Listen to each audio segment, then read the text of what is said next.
this is Kerry Duke. We have another virtual story selling guest, Tyler. I'm not going to butcher your last name, so will you pronounce it for us, and then also introduce yourself, what you're doing today, and what you did to win your 2 Comma Club Award. Yeah, great. Thanks, Kerry. My last name is Shaule. It is a bit of a different one to pronounce. So thanks for letting me do it. Yeah. So my name is Tyler Shaule, and I'm a camp director and marketing consultant for camps and other nonprofits. Awesome. I did not know that about you. So that's your main thing. Now, before we go into how you won your 2 Comma Club Award, congratulations on being part of Russell's new book, that 30-day challenge. You wrote something in there, and you're doing something different than what you just described. Yeah, so it kind of goes along with the consulting with nonprofits and marketing. A big part of a nonprofit's mission is raising the funds that they need in order to, work on that mission. So I help a lot of different camps and nonprofits raise money online. And so that was the topic of the conversation and the chapter that I wrote for Russell in his 30days.com book. And everybody else was kind of doing something different in that book. Russell kind of posed a question to them and said, if you were to lose everything and you had to start over again with just a Clickfunnels account and a computer, what would you do? But he said to me, Tyler, would you do something different? Because you focus, not on building your own business, but on helping nonprofits get funded through online fundraising. So he said, what would you do to get a nonprofit started with online fundraising in just 30 days? So that's the chapter I wrote for him, and how to get a nonprofit that probably doesn't have any online experience started and launched into this world of online fundraising. In 30 days. In 30 days, yeah, to at least get started, right? So it was really interesting. It was a lot of fun, and I've gotten lots of great feedback from it. It was a little bit different than everybody else's chapters in that book, so I think it stood out a little bit across kind of the whole project. Sure. Now, what did you do to win your 2 Comma Club Award? Yeah, so that was a couple of years ago, and since then we've worked on a couple more funnels, and we've probably got a couple more awards in the pipeline here. But the initial 2 Comma Club Award was for a online registration campaign for the children's summer camp that I run. So that's kind of how I got my start in this. And if you've ever been on the Clickfunnels.com website and you've poked around on there, you can find my case study. I flew down to Boise last year and shot some video for them, telling them all about what I've done and how Clickfunnels has made a huge difference in how we do it. So basically, we were your typical children's camp up here in Canada.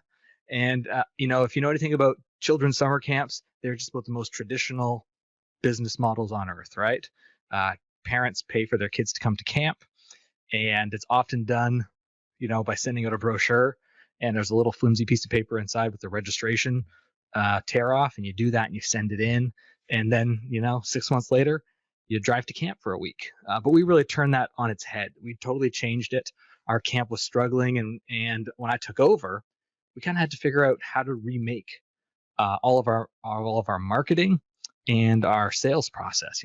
How do we not just do this paper form anymore that wasn't working? How do we go where people are? And that's through Facebook and online. And so we redid our whole entire marketing and sales process. And that first year we did almost $1.2 million online, which is about a 3 times growth for us. Wow. You're I don't know what to call them, but the camp organizers, the camp owners, the administration staff, they must have been wildly impressed. Yeah, it's really worked out well, and it's something that we've continued doing. So the last couple of years, we've had some really successful campaigns. We're just kind of coming off our last one here right now. They're probably going to be submitting back to Clickfunnels, let them know it still works. Software, big part in it, and probably get another 2 Comma Club Award for it as well. Oh, very nice, very nice.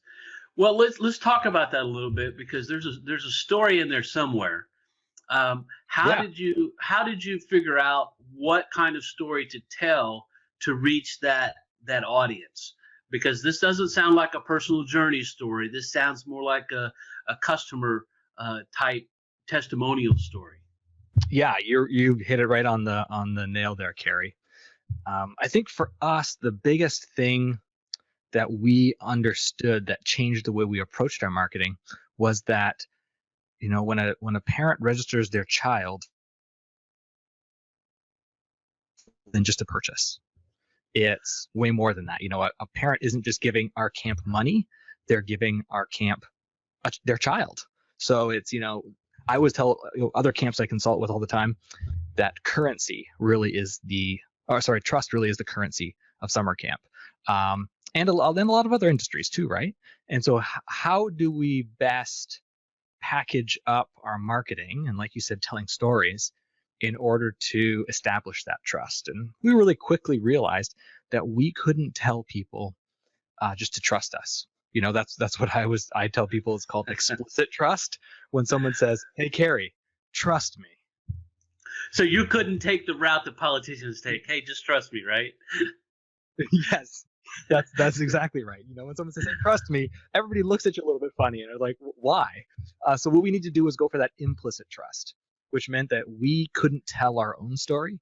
We needed to find camper parents from the past couple of years to tell their stories and to connect with future camper parents and really build that relationship on our behalf, so we could get that trust, so we could get kids to camp.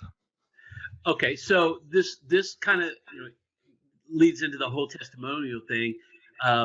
Brian Burt uses a form that lays out that kind of a story that the customer can use to leave their testimonial or tell their story, and it Yep. helps them reach that emotional bond that helps him sell the thing that he's selling.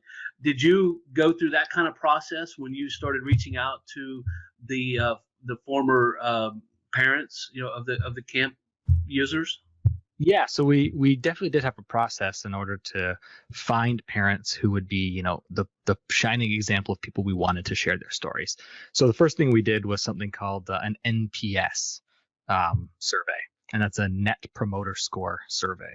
And we really, really quickly were able to put together just the two questions that make up an NPS survey. And the first question is, on a scale of 1 to 10, with 1 being not likely and 10 being very likely, how likely are you to recommend Forest Cliff Camp, the name of the camp I run, to your friends, family, neighbors, and colleagues? Really simple question. And then we let them score us from 1 to 10. And then there's a really quick follow-up question. Number 2 question is, we really strive to make our camp experiences a 10 out of 10. What could we have done differently to achieve a higher score? And so that survey, some might say, well, you're just doing that so you can get better. Well, yeah, that's right. But the other offshoot of that is it helps us identify people who we call camp champions. And there are people who give us a 9 or a 10. And as soon as we get someone who gives us a 9 or a 10, we're immediately reaching out to them, hopefully with a phone call, to start asking them questions. What did you love about it? And it really does help us improve programming. But more importantly, just like you're saying, Carrie, it helps us find someone who we can start to build a relationship with, who will share their story. And because it's different, right? With a guy like Brian, his programs are probably helping people make money. It's really tangible. It's quantifiable. Camp, it's a lot different, right? It's a lot about how a parent felt about their child being at camp. So it requires a little bit more finesse and a little bit more conversation with them. But once we isolate who can provide the story, we can build a relationship with them and then work towards them sharing the story with other people. That's fantastic. I think what you're doing there is you're using some of that ask campaign type mentality to drive down into your own list. Yeah, definitely. And what's really, really valuable too, Carrie, is that you quickly find the people who are going to be sharing bad stories, right? Well, that's definitely a benefit, isn't it? Because you definitely want to weed them out.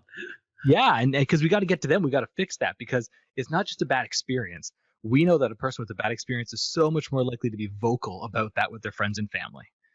And so we really got to get to those people and not just fix the issue because we want to do really well at, with the service we provide, but because we know that they're going to be vocal, they're going to be loud, and we want to get to them because that selling that's happening in the background, we need to know about it too. So, we kind of talked about at the beginning there was kind of that marketing part of it. How do we collect those stories and then put them out there under our control? Well, the other side is that there's a lot of organic conversation happening. And so we want to make sure that we find the negative conversations that are happening, fix those, and then really boost the good ones that are happening. I think that's a great point. It's like, a lot of businesses want to, they pay so much attention these days to getting those 5-star reviews and getting the positive comments, but they're neglecting the aspect of finding those people who are not as satisfied with the service and doing something about, to find out what is wrong with my service. Why am I not getting, all of these positive reviews? Yeah, entirely. And I think that's even more important for a business that's based on trust. So if you're in personal wellness. Yep, personal wellness. Huge part of what you do, right, is you have to establish trust.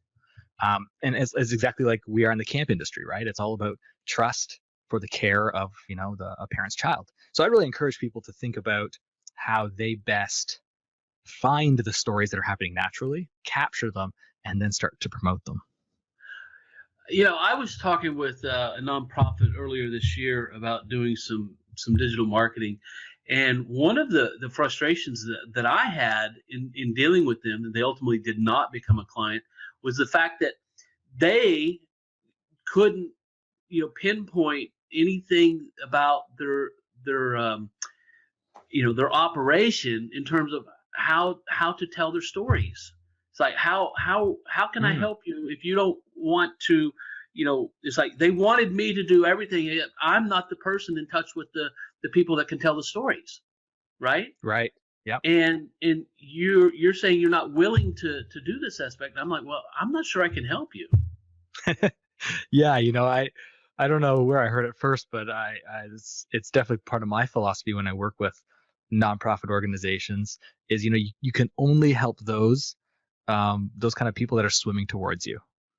Just like a Navy SEAL would go out to rescue someone in a hurricane. Well, who do they rescue first? They rescue the people who are swimming towards them, right? Absolutely. And so absolutely. in the nonprofit space, I think it's really the same. There's a lot of people who need help, but when I get in a conversation with someone, I'm looking for someone who's swimming towards me, who says, we need what you've got, and we're willing to put in the work and figure this out. And where do we go next? Yeah, I was really shocked by that whole conversation. It's like, it occurred, over multiple touches over several months. It's like, we're just not a good fit. Mm-hmm. You want your story told, but you don't want the best people to tell the story. It's like, yeah, why not? It's interesting, Carrie. I work with lots of nonprofit clients, and one of the things we've been doing recently, which is interesting, especially those who are working on online fundraising campaigns, is in that online fundraising campaign, often people really try hard to tell the story of why they need to do it. What's going to go undone if this agency doesn't provide a service to a population, and it's all about them. And what I've been trying to get nonprofits and other organizations to do in the last few months is, instead of kind of telling why you have to do it, your donors, the people who already care about what you're doing, and ask them to share their story of why they gave to you. So it's a totally different perspective. That case for support is very organization centric. It's kind of all about me as the person who's doing the service or who's doing that important thing. And it's instead saying, no, our donors are the most important people because they help us do this. Let's find their story for why they decided to give. So it's still a story, but it's a story from a different perspective. And you know what? That is exactly what I pitched. That is 100% exactly what I pitched. is you have all of Yeah. these people that are donating and supplies and services and money. Why are we not telling their story and why it's important to them to be a part of this project? Yeah, because I'm sure you've talked about this with lots of your guests and your other story selling um, content. But when someone's telling a story, a big part of that is other people listening, identifying with the emotions of the storyteller and the reasons of the storyteller. So if you can get a donor to discuss why they gave to something, and you can talk about their worry, their triumph after they decided to give, and any objections they had, well, you're answering your prospects' objections without you as the organization or the nonprofit ever having to say anything. You never told 100%. someone to do something, right? You Yeah. just had someone who already gave to you share all those things, and it's powerful. Yeah, that's the lesson that I am wanting to drive home to all of the marketers who might be listening to this. It doesn't matter what you're selling, is that if you can get that third party story and construct it in such a way that you do get the emotional investment, you get the emotional attachment, that you are, if you do it right, you're able to overcome all those objections that you're probably used to receiving when you sell your product or your service or the ability to participate in some program. So from that standpoint, this is why stories are so important, that they can do so much more for you. We're not just in that the habit of let's just sit down and write a story. It's like Yeah. no, there's a purpose to this. And Mhm. it's like your purpose, while it may not be, let's put our finger air quotes out there, for profit. You don't have a camp if people aren't paying to attend the camp.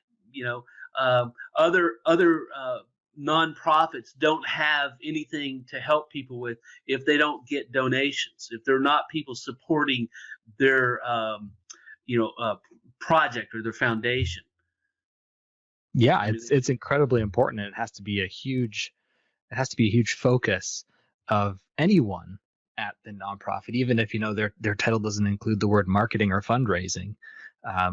If you're kind of that service provider inside a nonprofit, you got to be on the. That's one thing at camp that I always talk to our staff about. We'll have about 120 staff in the year, and every week at the beginning of the week meeting, I tell them, you have to come tell me the awesome stories that you hear and you're a part of, because you know, I'm doing lots of different things. I'm running lots of different, uh, meetings across the week, and I'm not hanging out with the kids and with a lot of the staff, and I could miss these important stories. So I really tell the young people that if they see me around and they have an awesome story, that they have permission to interrupt me and just stop me where I am and give me the bullet points of a story. As very, someone very who cool. is, the CEO of a nonprofit, I need that, just for inspiration, really, right? But also when I put my marketing hat on, I need those stories at my fingertips. And the more of that kind of practice that leaders can get into, I think it'll be helpful for them. Because, if we're talking about stories right now, and if someone hasn't thought about this in their organization, yeah, they're going to be drawing a blank. But if you build it into the practice of your daily life, it can be really powerful. Absolutely. Now, what do you do personally to help yourself get better at the story construction? Yeah, that's a great question, Carrie. Um, I think one exercise that I've used that might be helpful to some of the listeners, um, would be to take a piece of paper and divide it into two, kind of make a giant T chart. And in the left hand side, I write down obstacles, roadblocks, problems, objections, things that will stop whoever I'm talking to, my audience, from moving towards the action that I want them to take. And so, if I'm in the middle of doing some camp marketing, that's, by a parent sign up their child for camp. And so we could dive into that. Some of the reasons for that might be it costs too much. I don't know what's included. My child's going to go alone. They'll be afraid because it's their first time that they've gone. And the list goes on and on. The kid, my child's a picky eater. They don't like the food. My son wets the bed sometimes, and I don't want him to feel embarrassed if that happens at camp. The list is actually incredibly long, right? Of objections or worries. And once I have those objections, I go through and I think of all the stories that I know. And if I don't know them, I go to my staff team and say, centers around this issue. And sometimes they can be like not a very elaborate story. They can just be, direct. Like we had a boy who was 8 years old and he wet the bed regularly. Here's the story. We really just talked to his counselor, made the counselor aware. He woke up the child twice a night to go to the bathroom. Everything was fine. And you share it with a parent and they go, oh, wow, that's amazing. Because most people who are talking to our audiences, they'd have no imagination. They don't know what they don't know. They don't know that we take care of all these things. So when I think of telling a story, there's a model I use with my staff and my own process, and that is no unsupervised thinking. So I don't want my audience to have any unsupervised thinking. So my stories have to cover all these objections. So often what I'll do is I'll kind of anchor the beginning of the story to try to identify the person in the story to the person who I'm talking to. So if it's a camper parent, and we're talking about camper parent issues, this story will begin with, I was talking with the dad of an 8-year-old last year. Automatically, I'm associating with this man that I'm telling a story to the person on from last year. And then I'll say, he had an issue similar to yours. And then I'll go towards the emotion, not the actual issue, right? Because the issue might not be the same, but the emotion will be the same. He was really worried that something embarrassing would happen to his child and that his child would feel all alone and embarrassed and he wouldn't have a parent there to help him. Well, all of a sudden, I haven't made this about the issue. I've made it about his feeling, because that's really what we're addressing, right? Right. And then I get to follow that up with, and this is what we did. So that's the real intervention of the outcome. And then I get to loop back around and say, and what was interesting was that the boy felt really supported. He felt confident that he got to do something new. He wasn't lonely at all because he made new friends. And when the parent came, when the dad came to pick up his son, the first thing he said was, oh, how'd it go? And his son had a giant smile on his face. So all of a sudden what that does is that moves the fear and anxiety into an outcome that he can picture. He can picture his son smiling. Yeah. And you know what you just described, right? You just described the classic story arc. Exactly.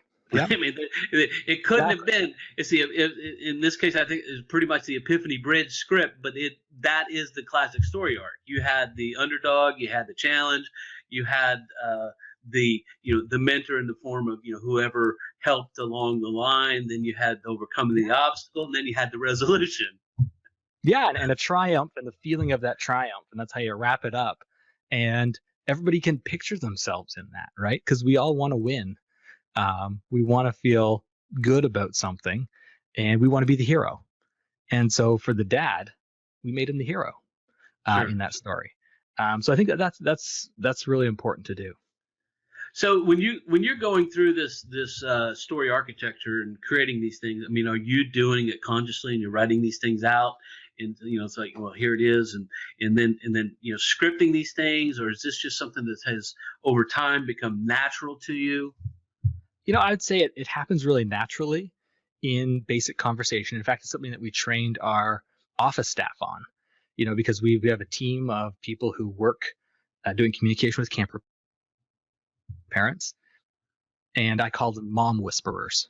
They're not receptionists, they're mom whisperers, because we can have as much awesome copy on our website as possible and in our direct mail, but every mom and every anxious dad needs to talk to someone.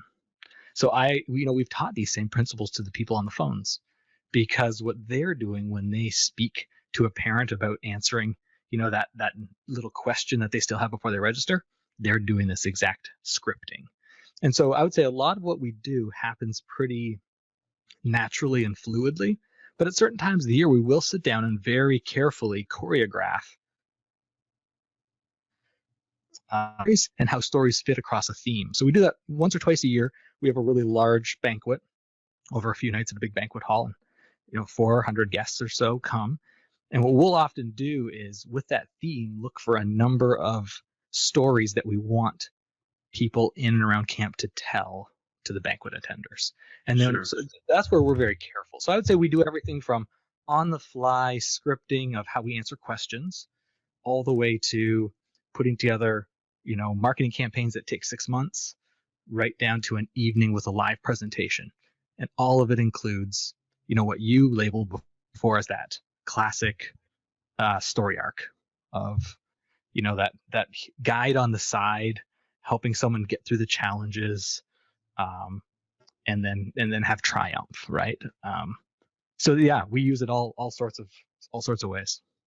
Okay, this is fascinating. It's like my significant other is involved in theater, and she's been professional actress for many years.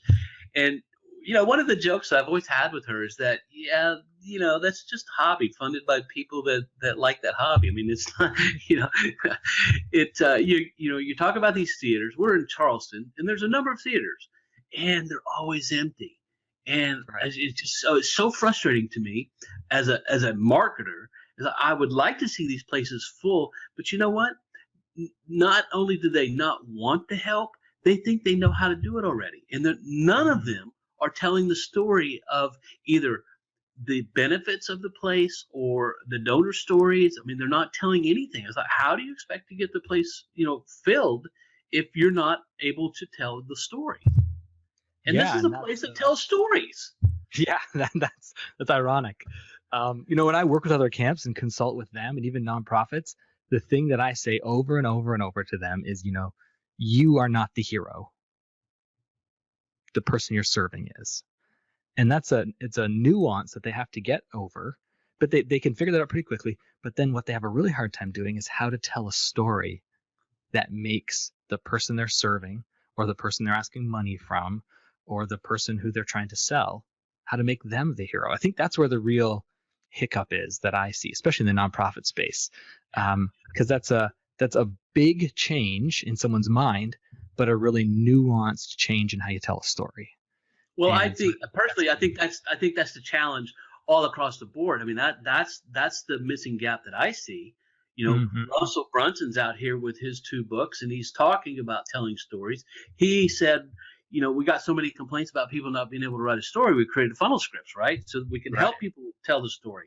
And it's good, but there's still a gap, because if you're going to fill out the recipe, and I've said this multiple times through these interviews, if you're going to fill out that recipe, you still need to know what your story is, what your customer story is, what they're thinking, how to get involved with them emotionally.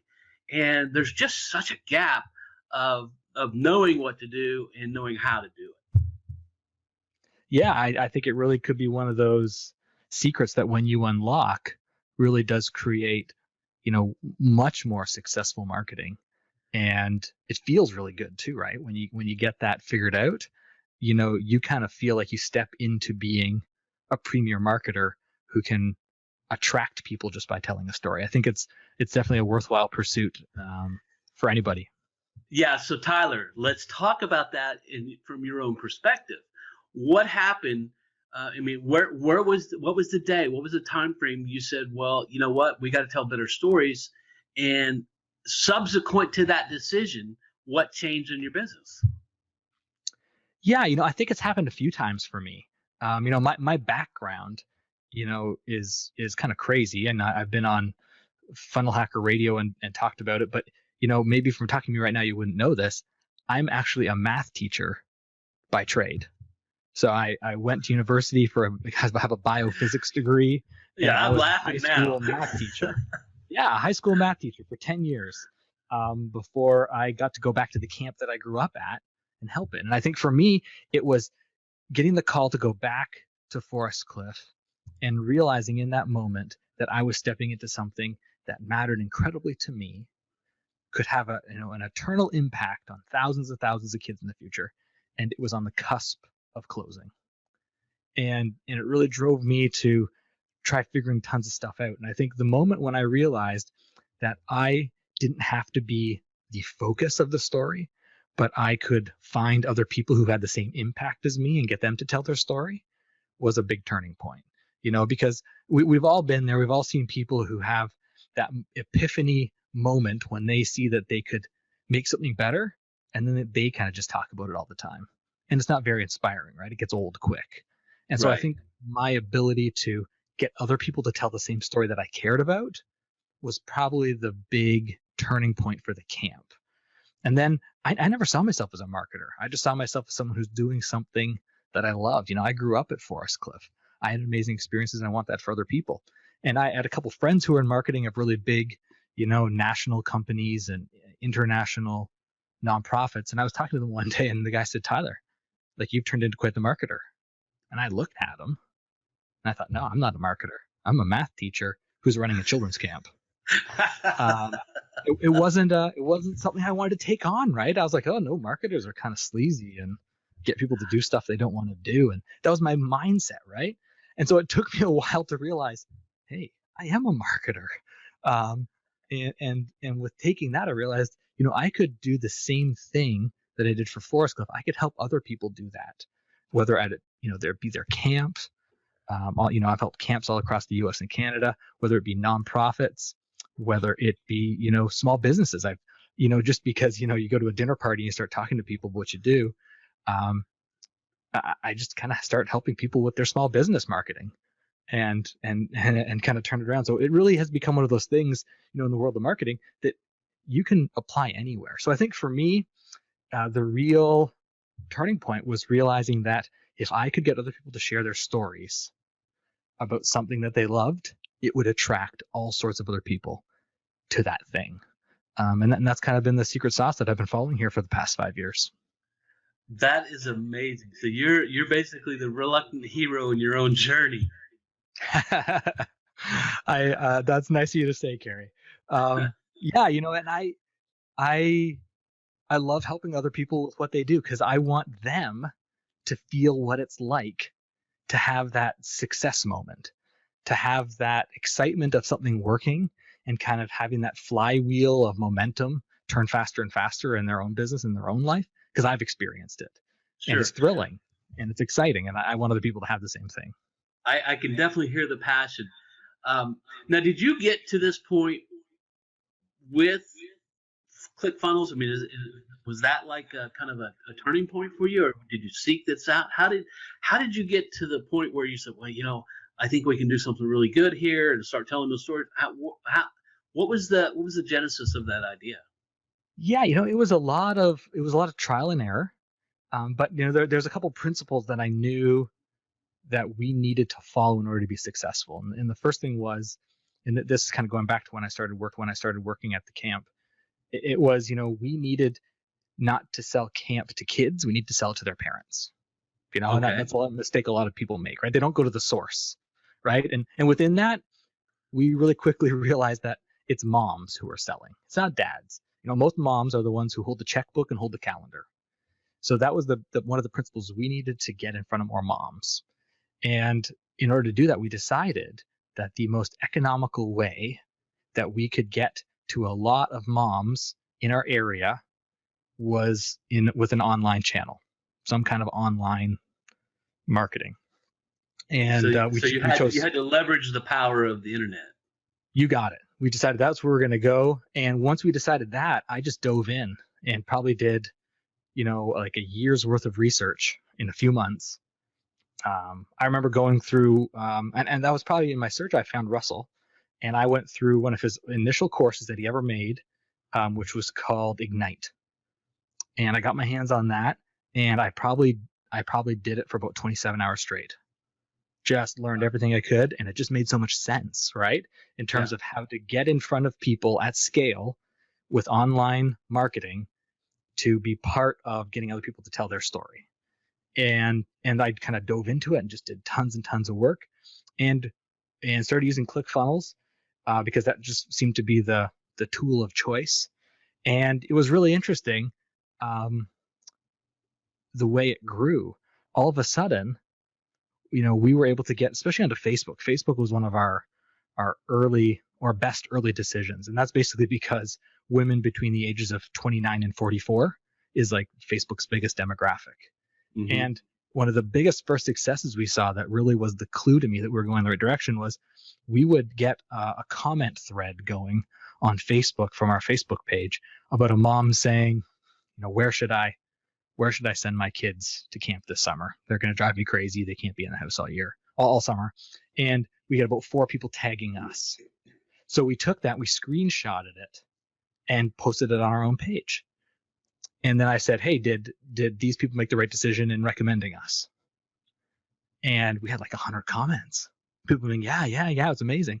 And so we took that and we advertised it, right? We just pushed it out there. And that was maybe my first clue that, we were going through a rebranding at that point, a new website, and all of it was me focused. Like, what can I do to tell my story? And in that moment, I was like, this is more powerful. People will not necessarily believe me right away if I tell them that Forest Cliff's awesome. I'm paid to say that, right? Right. But if another mom who they already have a relationship with says it, it's so much more meaningful. So we really started pushing that. And then we used Clickfunnels as a way to make those kind of conversations around our camp happen, and a way to kind of put them out there to people. So that was kind of a big moment for me when I saw that first happen, and it's something that we leveraged over and over again. And I think I'm a researcher. I love getting in, finding out new things. So that was probably a big part of my transformation from a math teacher into a marketer. As well. No, you're still a math teacher, man. You're still in there with your statistics and analysis, and it probably just helps you know your numbers really well. Hey, like most of marketing is numbers, right? Like when you get down to it, because if you don't pay attention to the numbers, here's what happens. There's a famous quote. I always forget who it's by, but it's the guy who said, I know that half my marketing works, I just don't know which half. Yeah, right. Right.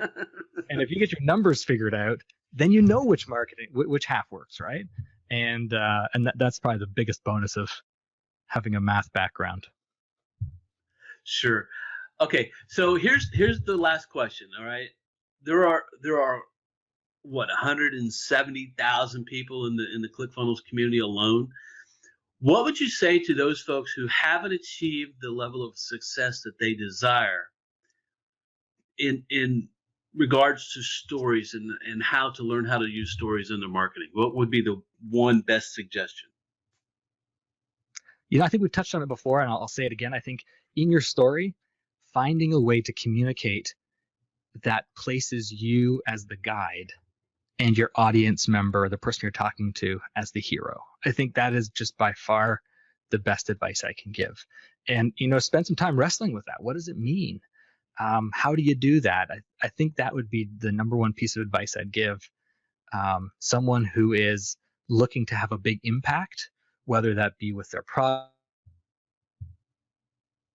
message, is, how do you make the person you're talking to the hero? And how do you take that position as the authority, the person on the side who's helping them overcome what they're doing? And when you can structure your stories like that and get those heroes to talk to other people and tell them how you helped to make them a hero, I think success is, will follow that. It's going to be unavoidable at that point. Yeah, you got it. Okay, very good, Tyler. I really appreciate your time. Thanks for being a participant in this virtual summit. Is there any place that if people wanted to reach out to you or touch base with you, first of all, do you welcome that? And second, I know that you have a real job. So, is that something that you would, encourage? And if so, where would people connect with you? Yeah, definitely. I love to talk to people, love to get their questions, because as I communicate, I always want to hear back from other people what doesn't make sense, what they're, hung up on, or if they have, follow-up questions. I love to talk to them. So the best place probably to find me is Facebook. Just type in my name, Tyler Shaule, Shaule. Find me there. And shoot me a message. I'm on a lot, and I love to get a conversation going and answer any questions. Oh, perfect. All right. Thank you very much, Tyler. You have a great day. Well, thanks, Gary. It's great to be on.